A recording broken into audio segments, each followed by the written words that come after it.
Magandang araw sa inyo mga banateros. Finally, maayos na po ang Pilipinas dahil sa announcement ni VP Sara Duterte na siya ay tatakbo bilang presidente. Hoy!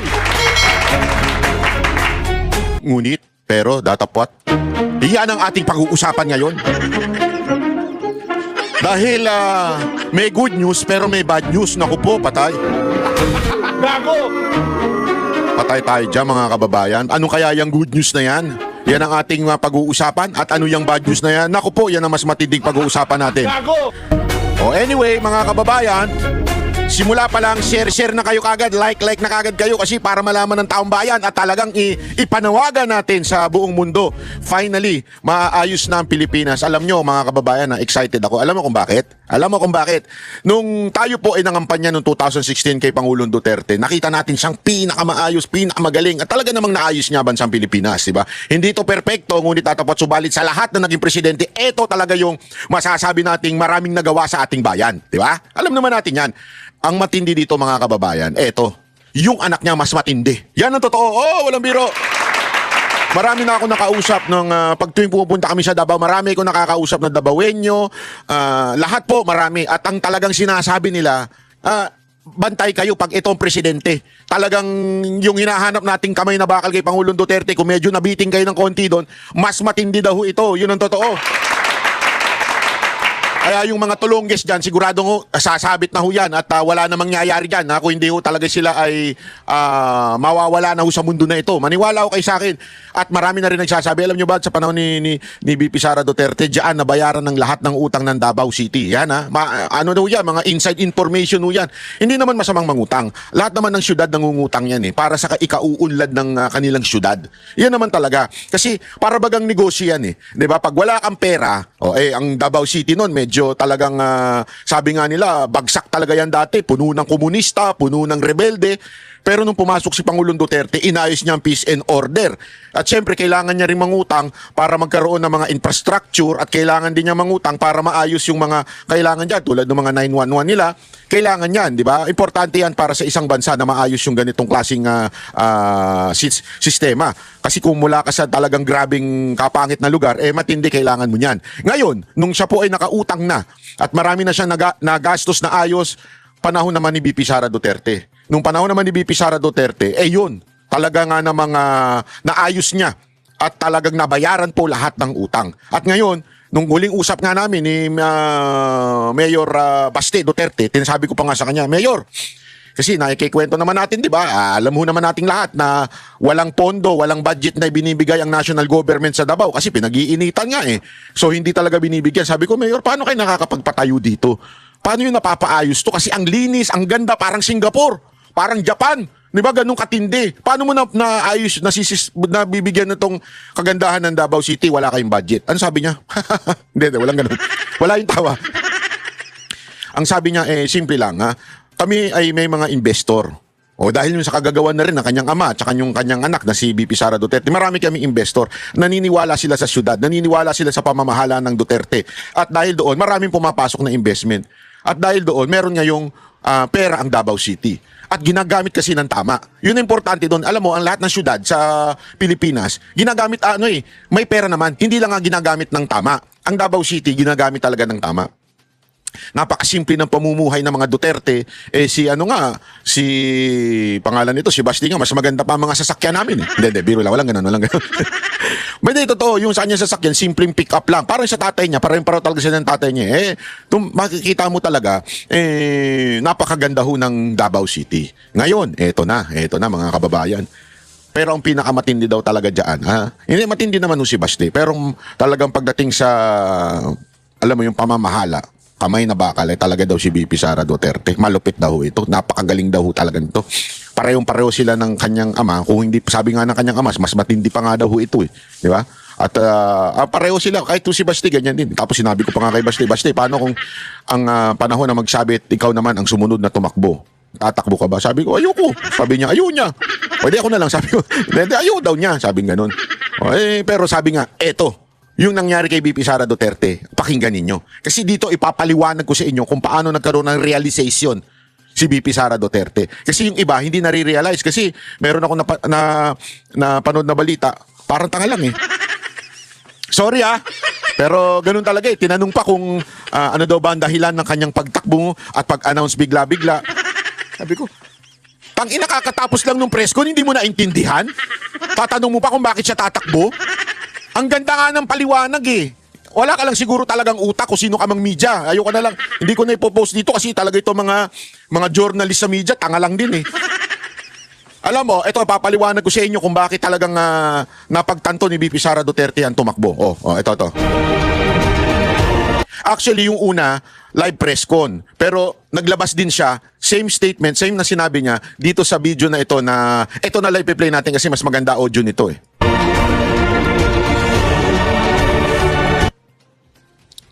Baka makapiright pa tayo dyan, oo. Wait nga, ang tagal nung play. Oops. Ito na. Mga kababayan, Assalamualaikum warahmatullahi wabarakatuh. Madayaw, umayong adlaw kaninyong tanan. Magandang araw sa inyong lahat.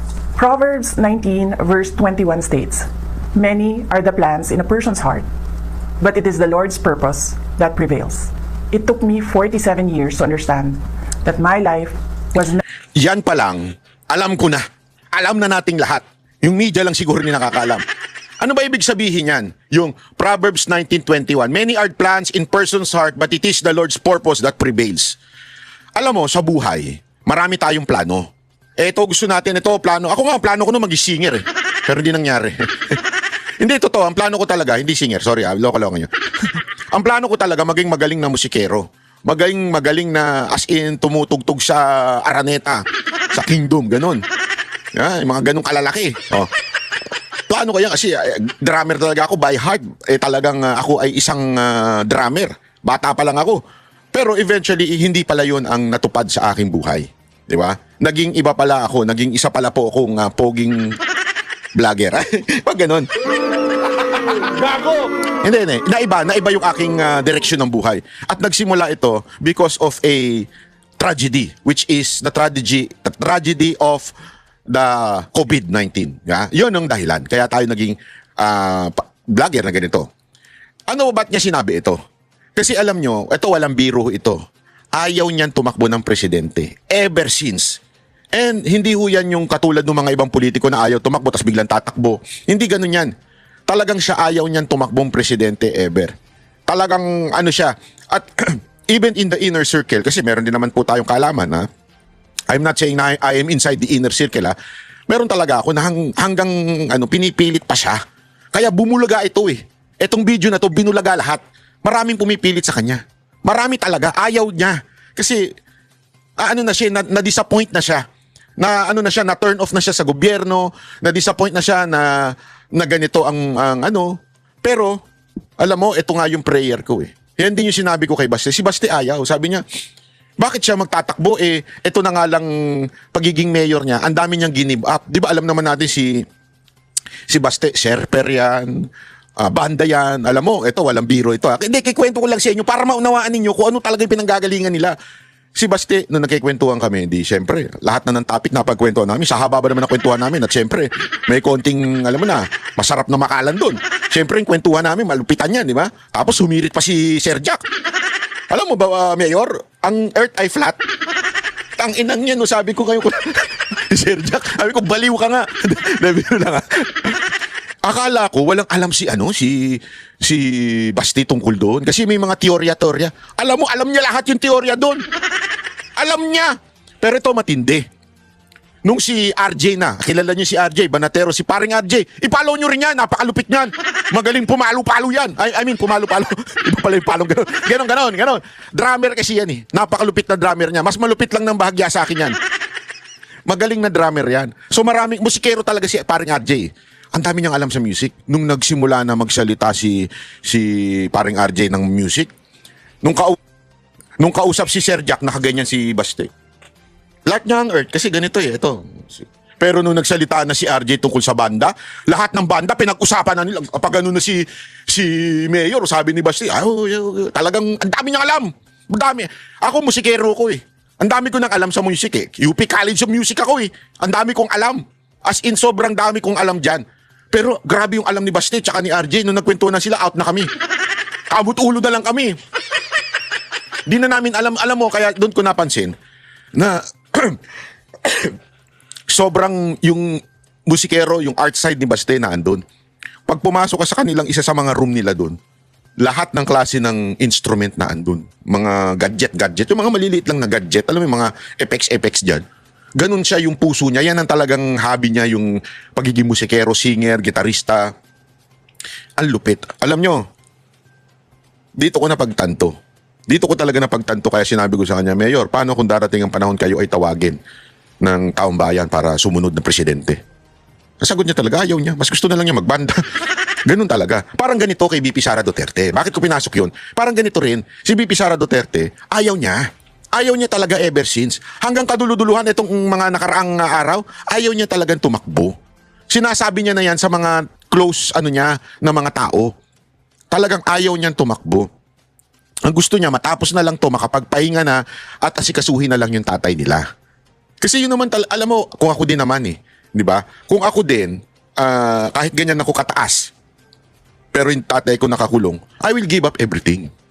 Di ba? I will give up everything to take care of my father. Siyempre hirap din siya, may katungkulan siya, tapos kailangan niyang pumunta doon. Di ba? Kamag-anak lang ang pwedeng, hindi naman pwede yung iba. Lalo na mayor, isang congressman, mas mas iba yung job kasi ang vice president parang lang yan, spare tire lang yan, pero ang mayor kailangan kasi nakatutok talaga, lalo naman ng congressman, meron silang attendance doon, di ba, at opposition pa si Congressman Pulong. So si BP Sara Duterte gusto na lang niya talagang alagaan ng kanyang tatay. Siyempre kung ikaw nga naman yung matanda na yung tatay mo at talagang alam mo yun, anytime, hindi ko naman wini-wish at tayo ko i-wish yan, pero anytime, di ba, pero yun talaga ang gusto niyang gawin. Pero dito sa sinabi niyang Proverbs 19:21, nagplano siya.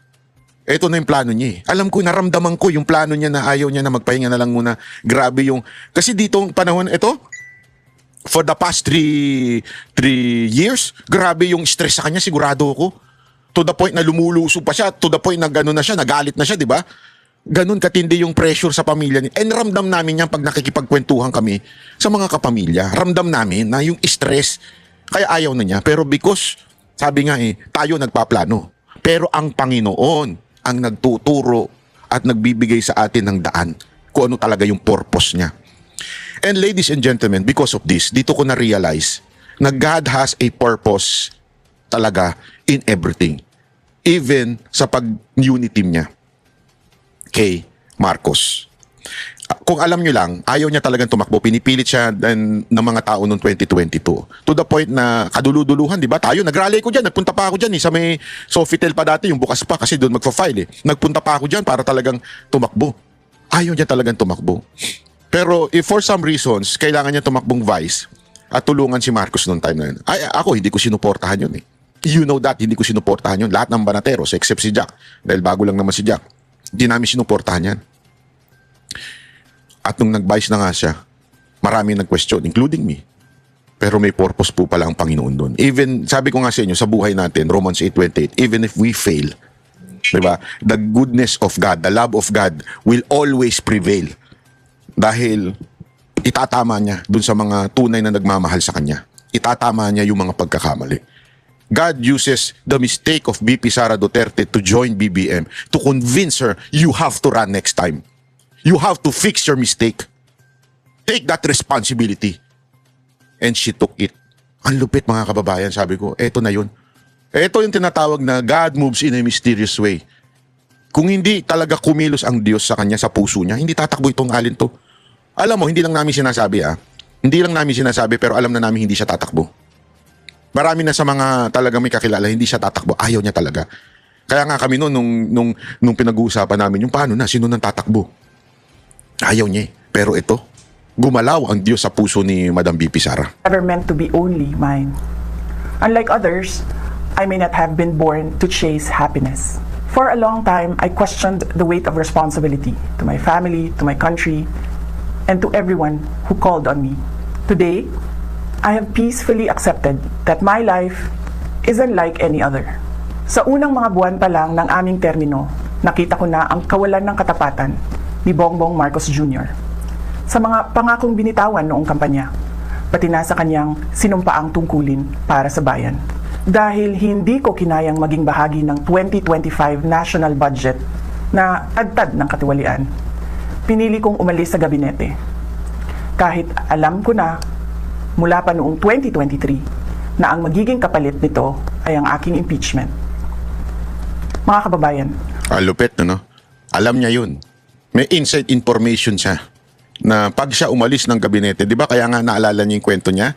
May kinuwento siya na kinausap siya mismo ni Marcos na wag umalis. Di ba? Eh malamang kasama yun dun. Pag umalis ka, i-impeach ka. Hindi ko lang siyempre masabi kung ang nagsabi sa kanya nun si Marcos o yung pinsan niya. Di ba? Kasi alam naman natin yung pinsan niya talagang nagmamaniubra dyan eh. So alam niya na yun, na noon pa lang. humihingi ako ng paumanhin. Patawad kung tinulungan kong mahalal si BBM bilang Pangulo ng Pilipinas. Ma'am, we forgive you. But we do not forget. Kita niyo yung daliri kong yan? Gago! Ma'am, we forgive you but we will not forget. Anong ibig kong sabihin? Ang ibig ko lang sabihin, you really have to run. You have to fix the mess of your previous partner. Na si Bongbong Marcos. Eh, yun naman talaga ang ginawa niya. Kaya nga tatakbo na siya. Ikaw naman, bakit ba nangaano ka eh? Gago! Nangaano ka, sinisisi pa eh. Hindi. Andali, di pa ako tapos. Nangunguna, nababasa ko yung isip ng mga manunood eh. Sabi na, kita mo na nga tatakbo eh. Oo nga po, ang ibig ko lamang pong sabihin. Madam VP Sara Duterte, eto, unsolicited advice, but no matter what, we will support you, the Balateros. But one, talagang tayuan yan, natatakbo kayo. Na-realize naman niya na kailangan niyang ayusin yung bansang sinira ng presidente na kanyang kinampihan. Maraming salamat po. Thank you very much that you realize that. And because of that, aayusin yung bayan namin. Thank you very much, madam. You are the best. Pero ito ang pero. Pero sana natuto na po kayo that no more Marcos in the government. Please lang po. Please lang. Do not choose Amy Marcos as your tandem. Madala na po kayo doon sa una. Diba? Matatamis din naman ang salita ni Marcos doon sa inyo na hindi papadala, pinangako hindi papadala si sa dahig. Ang dami niyang pinangako na hindi sinunod. Hindi mo alam yan that time. You are convinced at that time that kakampi niyo si Marcos. Maybe now, you are convinced na kakampi mo si Senator Amy. Pero parang awa niyo na. Matuto na po kayo noong 2022. Nagsorry po kayo pero sana po hindi na ulitin na gawing Vice President si Senator Amy. Marami hong madi-disappoint. Marami na nga na-disappoint nung panahon na 2025 election, senatorial election. Now, we understand kung bakit nyo pinili siya noon in a point. We understand that. Pero marami siyempre nalungkot.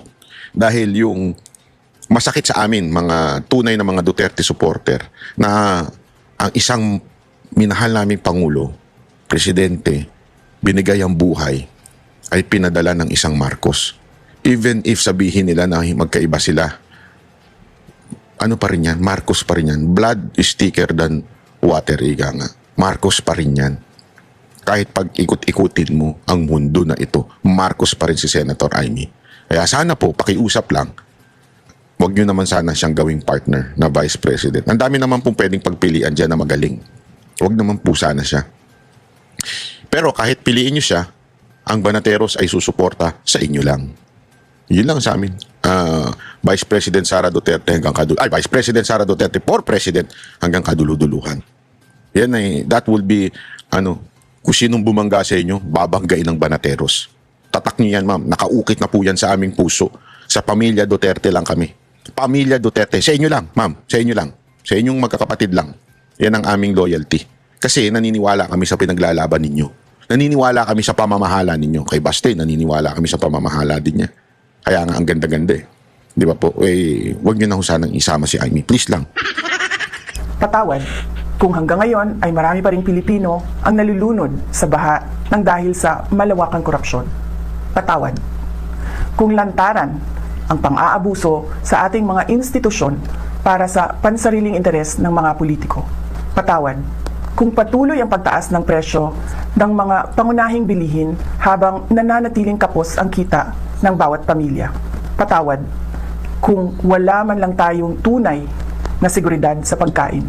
Patawad kung may mga nagkakasakit at binabawian bigla ng buhay dahil sa kakulangan ng maayos at epektibong healthcare system. Iyon. Patawad kung ang mga dinadaanan ninyong kalsada, tulay at proyektong pinondohan ng taong bayan ay madalas masira. Nako. Patawad kung ang krimen, iligal na droga at terorismo ay tila unti-unti nang lumalapit sa pintuan ng ating mga tahanan. At patawad kung wala tayong malinaw at tunay na independent foreign policy. Kung kaya't tila'y tayo'y naiipit sa tunggaliang namamagitan sa mga superpowers tulad ng China at Estados Unidos. Madalas, iniiwasan ng mga politiko ang maagang paghayag ng kanilang mga plano Yan. upang hindi sila maging target ng pag-atake. Ngunit matagal nang sinira ng administrasyong ito ang pangalan ko. Matagal na akong inaatake gamit ang buong makinarya ng kapangyarihan. Mula sa mga scripted na investigasyon na ibinalot sa Eto, sa mga medyang bobo, makinig kayo. Unang dahilan niya kung bakit siya tatakbo, number 1, di ba? Hindi naman niya talaga pinlano. Sa tingin niya, na-realize niya na ang Panginoon ang talagang tumawag sa kanya dito na tumakbo. Through her mistake, nung inalagay niya si Bongbong Marcos at pinromote niya, kaya nagulo ang bayan. Yun ang isang dahilan, unang dahilan. Pangalawang dahilan kung bakit sinabi niya na ngayon ito. Dahil magiging easy target din naman siya. Diba? Alam naman natin sinasabi nga niya yung mga nag-a-announce ng nauna, tina-target na kaagad. Siya, katutungtong palang Vice President, tinarget na kaagad. So wala nang difference. Bakit pa siya hindi magsasalita? So yun yung pangalawa niyang dahilan. Mga media, ituturo ko na sa inyo. Kasi medyo bobo yung iba sa inyo dyan Tuturo ko na kung bakit siya tatakbo. Ayan na nga, binibigay niya na nga yung dahilan katagang in aid of legislation sa pagkidnap ng aking ama. Hanggang sa mga samut-saring paratang na pilit inuulit-ulit hanggang magmukhang totoo. Yun. Marahil ay matagal na rin akong hinatulan sa mata ng iilan. Hindi ako kailanman natakot sa pagsira nila ng pangalan ko. Tama yan, madam. Ngunit may takot ako para sa ating mga anak. May takot ako para sa mga susunod na henerasyon. Yun. May takot ako para sa mga kababayan nating walang bahay sa ibang bansa, walang pangalawang pasaporte, walang ibang matatakbuhan kundi ang Pilipinas. Kahit ito'y patuloy na nalulugmok sa kahirapan. Na ako'y kahadlok nga, moabot ang adlaw nga dawato na lang nato ang kapobrehon isip kapalaran. Nga maanad na ta sa sayop, nga mawad-an na lang ta og paglaom. Ug labaw sa tanan na ako'y kahadlok nga moabot ang adlaw translate ko yung nga wala sinasabi. na tay Pilipinas na ikahatag sa atong mga anak. I cannot kneel before each and every Filipino to beg for forgiveness. Grabe yan. Instead, I offer my life, Yan. strength, Yan. and my future in the service of our nation. Mga kababayan, ibalik natin ang tapang at Yun. malasakit. Para sa Diyos, para sa bayan, at para sa bawat pamilyang Pilipino. Ako si Sara Duterte, tatakbo bilang Pangulo ng Pilipinas. Syukran. Yo, palakpakan. Oh. Ano na? Finish na. Tapos na mga kababayan, finish na. Finish na laban. Nag-iiyakan na nga ngayon yung mga kalaban niya Tingnan niyo yung mga reaction, nag-iiyakan. Totoo, may papakita ko sa inyo, nag-iiyakan yung mga reaction ng mga hindot. Alam mo, ang linaw dyan Ang linaw ng dahilan niya kung bakit talaga siya tumakbo. Una, talagang nasira Dahil kita mo yung kwento ng, eto kwento, sabi ko nga sa inyo, kwento ng Panginoon to Kwento to ng Panginoon. Bakit? Ito ipapaliwanag ko sa inyo na maigi. Sabi nga nila, yung maliit na ilaw, mare yung kandol ba, magkandol, di ba? Hindi mo mapapansin yan sa maliwanag na ilaw. Magsindi ka ng kandol dyan, hindi mo mapapansin yan pag maliwanag. Ano pa gagawin? Hihipan pa yan para mamatay. Bakit? Walang silbi. Tama, mali. Pero dahil namatay ang ilaw, nagkaroon ng kadiliman, konting ilaw lang. Mga kababayan, talagang magigising ang tao. Kandol, isang kandol lang. Pag sindi mo lang ng candle na ganyan, sigurado ka, maliliwanagan ang lahat. Yeah? It's a simple candle. God allowed us through the darkness so His light to be seen. Minsan kasi mga kababayan, hanggang hindi tayo dumadaan sa matinding pagsubok, matinding sa buhay natin, hindi na natin nakikita ang Panginoon. Tama, mali. Sometimes when we are too successful, no need for financial, pagka talagang tayo ay masaya, hindi naman natin nakaalala ang Panginoon. Tama, mali. Kaya nga tayo dumadaan sa problema at hinahayaan ng Panginoon yan so that we would realize that we cannot live by ourselves. We have to hold on to God, our Creator. We need that. That Creator would give His light to us. Yun ang dun. So ibig sabihin nun mga kababayan, pag nakita na natin na tayo'y lugmok, ang dilim na ng paligid natin, ang dilim na ng buhay natin. Di ba? Doon lang natin napapansin na andyan pala ang Panginoon, ang ilaw. Hindi niyo ba napansin? Di ba? Nung panahon na sinilang ang Panginoong Hesus at bakit star? Alam mo yung bakit star ang naggabay? Yeah? Pwede namang uwak. Hindi, wala namang uwak na. Pwede namang, alam mo yun, bat. Maraming pwedeng ways. Why would God allow a star in the middle of the darkness? Kasi at that time, they were in darkness eh. Ang Israel noon, di ba, nasa ilalim yan ng ibang bansa. Pamumuno ng ibang bansa. And they need a savior at that time.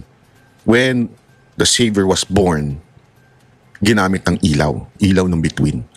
So anong ibig ko lang sabihin dito? Simple lang. Kung hindi dumaan tayo sa pamamahala ni Marcos, we wouldn't realize that we need VP Sara Duterte. Maybe for us, Duterte supporter. Maybe for us, we know. Pero marami pang iba na, syempre, hindi naman sila Duterte supporter. At that time, hindi ganun ka, syempre, nasa tatay. Yung mandato ba? Yung appeal, lahat na kay Pangulong Duterte. Alam natin yun. Napansin ko yun mga kababayan. Hindi ako nagbibiro Eto sa Hong Kong, yung last day ni Pangulong Duterte bago siya ikulong, dumating si VP Sara Duterte. Sa Hong Kong to grabe yung response ng tao. Talagang grabe. Umakyat pa siya dun. To the point na pinababaan na ata siya ng security ng China nun, ng Hong Kong para, ma'am, nagkakagulo na, daming tao. Pero nung dumating si Pangulong Duterte, kung ano yung response kay VP Sara Duterte, doble. Hanggang buong kalsada. Alam mo yung Hong Kong at that time, na-shock. Talagang na-shock sila kasi kahit alam mo yun, kasi ako nung time na yun, nawawala yung passport ko, talagang nag-ikot ako. Kahit saan ka pumunta, naandun yung mga Pilipino. O banat ba, si Presidente, kamusta na, nanyan na. Punta talaga sila, tumatakbo pa talaga sila para mapuntahan si Pangulong Duterte nung dumating. Nayanig talaga yung buong Alam niyo yan, yung mga naandun na taga Hong Kong. Nung si Pangulong Duterte na grabe. Hindi ko sinasabing walang si impact si VP Sara Duterte. Pero kung i-compare mo kay Pangulong Duterte, ibang klase. Alam mo yun, iba. Pero ngayon, ito nangyari na to. Hindi ko sinasabing nalaos na si Pangulong Duterte. Pero kailangan niya kasing ipasa yung mandato, yung anointing ba? Kailangan niyan And because of what happened now, what happened ngayon sa ating bansa, yung kaguluhan, korupsyon, criminality na nakikita natin with our own eyes. Nakikita natin patayan dito, patayan doon. Nakita natin yung dilim.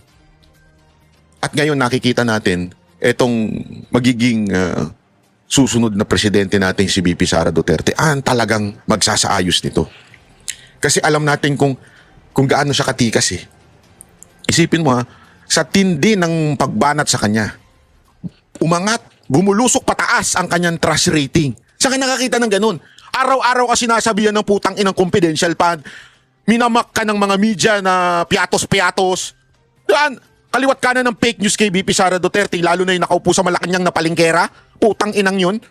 Hindi ko nang sasabihin kung sino yun wala akong binanggit na pangalan. Maraming palengkera dyan sa Malacanang. Araw-araw siyang binabanatan ng fake news Di ba? And yet, bumulusok pataas. At yung mga naninira sa kanya, administrasyon ni Marcos, bumulusok pababa. Saan ka nakakita nun? You know why? Big factor kasi yung pagbanat sa kanya. Lahat ng kasiraan sa kanya, big factor yun. Tapos, nakikita ng taong bayan, yung naninira sa kanya, talagang tarantado. Saan ka nakakita? Without doing anything. Kaya sabi ko sa inyo, this is a miracle from God. Without doing anything, imagine niyo, without doing anything, wala talaga siyang ginagawa na panlaban sa mga Marcos, di siya nagsasalita. Binanatan siya ng binanatan. Ano nangyari? Lumubog yung bumabanat sa kanya. Without saying anything. Sino nagmalaki ng flood control project? Yung presidenteng bumabanat sa kanya. 5,500. O, anyari. Nga. Kinabukasan. Baha. Anong tawag mo doon? Kamay ng Panginoon yun. Totoo, hindi ako nagbibiro. Kamay na ng Panginoon yun. Sino magkokontrol ng baha? Tubig. Di ba? Tapos after nun, Sona, bumida-bida na naman. Mahiya naman kayo. Di ba? Ano nangyari? Sumunod. Naglabasan at tinuro siya. Oo, they're trying to control na hindi siya maturo. Diba? They're trying to control. Pero ano nangyari? Mismong kanyang inilabas na ICI, tangina nag-resignan. Alam mo na yung pinapahiwatig eh. Alam mo na talaga na may pinapahiwatig na, uy, mga taong bayan, meron isang presidenteng si Raulo wala talagang ginawa sa inyo. At eto, meron akong isusunod. Alam mo, yan yung isang bagay na sabi ko, grabe rin, no? Kasi hindi po ako simpleng tao na basta lang nagpapadala sa mga politiko. Hindi po ako ganun. Ako talaga binabasa ko. I try my best to discern the movement of God in our country. The movement of God in the entire world. What is happening. I really believe. Kasi lahat po yan nakaukit na eh. Lahat po yan nakasulat na.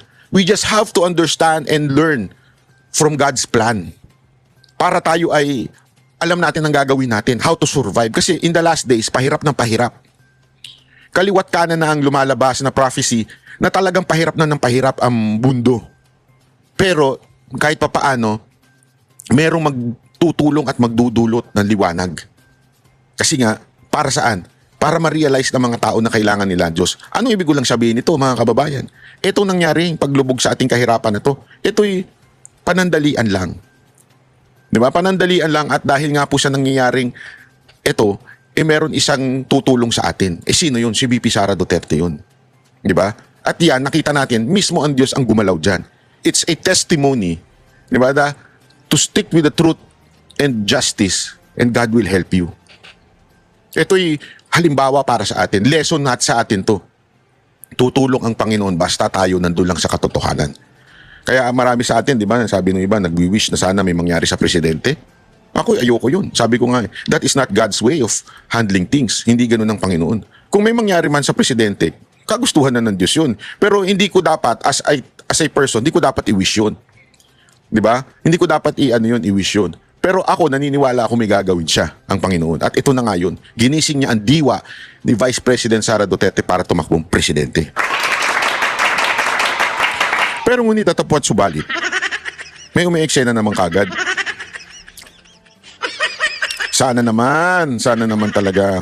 Ma'am Sara Aini daw, sabi ni Senator Robin. Ay, sandali lang naman. Sir, si Robin talaga. Well, kung sa bagay, talaga naman forever running mate ko naman talaga yan. Takbo. Grabe, no? Nagparinig na kaagad, ano? Running mate daw talaga. Running mate niya daw talaga. Ang bihira, oo. Hindi ko alam kung anong aanuhin ko dito. Pero kasi hindi talaga eh. Kailangan ipaliwanag talaga sa akin to kung sakaling kukunin eh. Hindi ko sinabi ipaliwanag ni VP Sara Duterte. Ipaliwanag sa akin at iparealize talaga sa akin ng Panginoon kung bakit ito kung sakaling kukunin. Hindi ko kasi ano pa rin ito eh, Marcos pa rin ito eh. Kahit magkaiba sila ng style. Parang kami magkapatid, magkaiba kami ng style. Di ba? Siya, maraming asawa. De, joke. Ako wala. Joke lang. Hindi, kung siya gano'n ang style niya. Ako iba, style ko. Di ba? Magkakaiba tayo ng style eh. Pero, pag sa kagipitan na, definitely, kahit anong mangyari, I will be on the side of my brother. Ano mo na, pagbalik-baliktarin mo yun. I will be on the side of my brother.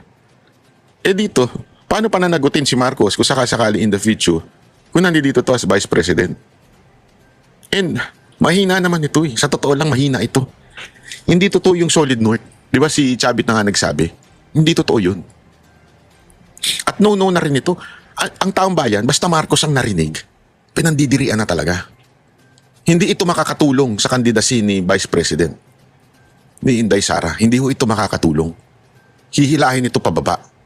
Maraming pwede diyang makatulong sa Vice Presidency, sa presidency ni VP Sara Duterte. Ito, wala. Sirang-sira ang Marcos eh. Ang salitang Marcos, sirang-sira na. Ayaw na nila yan. At saka imagine ninyo ha, ito kaagad, nababasa ko na yung mga sasabihin ng tao eh. Di ba VP Sara Duterte, nagsorry kami noon, nagsorry ka dahil kinuha mo si Bongbong Marcos? Eh kung nagsorry ka pala, ba't mo kukunin ngayon si Amy? Eh Marcos din yan. Yan kaagad ang isasabihin ng tao eh. So maki-question sincerity ni VP Sara Duterte doon. Sigurado ko, ako hindi ko iniisip yan dahil yan ang gusto ko. Pero yan kasi ang kaagad na naririnig ko sa mga tao. Another Marcos? Eh nabudol nyo na nga kami noon. Malabo eh. We need new, fresh politician sa Vice President. Yung walang pangarap. Kasi pag Vice President mo, may pangarap din maging presidente, delegates ka dyan. Yung magiging katandem. Ako nga sana kung magkaroon ng pagbabago sa konstitusyon, dapat palitan na ang konstitusyon. Ang kung sino man ang manalong presidente at vice president, dapat matik yan. Kung presidente mo ang nanalo, kasi dati ganun eh, matik yung vice president mo mananalo. At yung vice president mong mananalo, hindi po pwedeng maging presidente. Hindi po pwedeng tumakbong presidente. Pero yung maging presidente, syempre function niya yun. Pag may nangyaring hindi maganda sa presidente, siya ang papalit. Pero pag naging vice president ka na, hindi ka na, disqualify ka na tumakbong presidente. Para hindi ka nagbibuild ng pangalan mo during the vice president. Gapang, luhod, patayo, paupo, hindi ko naman siya man iniwanan. Ayun. So willing kayo mag-VP kay VP Sara pag tumakbo siya sa 2028? Basta sunod-sunuran ako doon. So open. Madam VP, sunsurunan lang sa inyo. Please lang po ha, huwag niyo pong yan. Masisira o... Ma'am, open to VP, to be a Hindi siya VP. nag-announce, saya muna siya, kayo talaga. Pero kung yung kanyang announcement na yun, anong tingin nyo magiging epekto nito? Eh maganda yan kasi nabibigyan ng pag-asa ang lahat ng tao dahil napakahirap ng panahon, ang gulo-gulo ng gobyerno, napaka-corrupt, wala pa rin charge talagang ang tao galit na at naghihirap. Kaya maganda na kahit papano meron tayong pag-asa, meron tayong pinanghahawakan. So, You're officially considering running for VP. Come, let's go. Pero kung pipiliin po kayo ni VP Sara, ma'am, kung pipiliin kayo ni VP Sara. Thank you, maraming salamat. Masulong daw nila Senator Robin ay Sara ay girl power daw, ma'am. Pasaway si Robin. Ay, nako Robin ha? Hindi, ako kasi may hinala eh. Ano lang din ni Robin ito kasi, di ba ang tinutulak is VP Sara Duterte, Robin Padilla. Siguro, inaano niya na para wag naman mapunta muna sa kanya. Tsaka alam ko din, ayaw din ito talaga eh. Gusto lang nito maayos yung konstitusyon natin eh. Sir, maybe get your reaction lang, sir, dun sa pag-announce ni VP Sara ng kanyang presidential bid. Will you be supportive of her? Of course. Siyempre naman. But, 1,001,000,000%. but isn't it too early, sir? May mga nagsasabi pag maagang magdeklara, baka... Marami na kasing maagang nagdideklara. Di ba? Siguro. Bakit naman yung iba nung nagdeklara wala namang reaksyon? Sir, kukunin kang DC. Hindi. Yun ang BP ko, si Amy. Open kayo na maging running mate? Hindi po, si Amy ang gusto kong Ano ako Sara Amy ako. I mean, as VP, sir, Oo. pinatulak niyo. You think, sir, handa ang Pilipino sa parehas na babaeng leader po? Panahon na. Para maramdaman ng mga Pinoy ang girl power. Sir, yung Sara Amy tandem, napag-usapan niyo na po yan sa PDP. Wala. Ako lang yun. Ako lang ang may gusto. Actively, sir. Isasunan niyo po actively. Oo, lahat. Kapag umiikot ako sa ibang bansa, yung lagi sinasabi ko, gusto ko talaga Sara Amy. Reconciliation ako. Sir, ano po na mag-meetingan sa minority? May caucus po, may meeting yung minority. Lagi naman kaming ganyan. Kasi ngayon, parang Monday, di ba? Parang kasi ano tayo nun? Holidays. Napag-usapan niyo sa ICC, sir? Sino po? Napag-usapan po yung sa ICC. Siyempre. Ano po yung pwede niyo? Siyempre, ang gusto namin dumaan muna sa korte ng Pilipinas yan. Hindi po pwedeng ako lang naiinis ako pagka sinasabing dinidiktahan tayo ng foreigner. Ito, yan muna ang topic natin yung kay Senator Amy. Tingnan naman natin ngayon yung mga reaction ng mga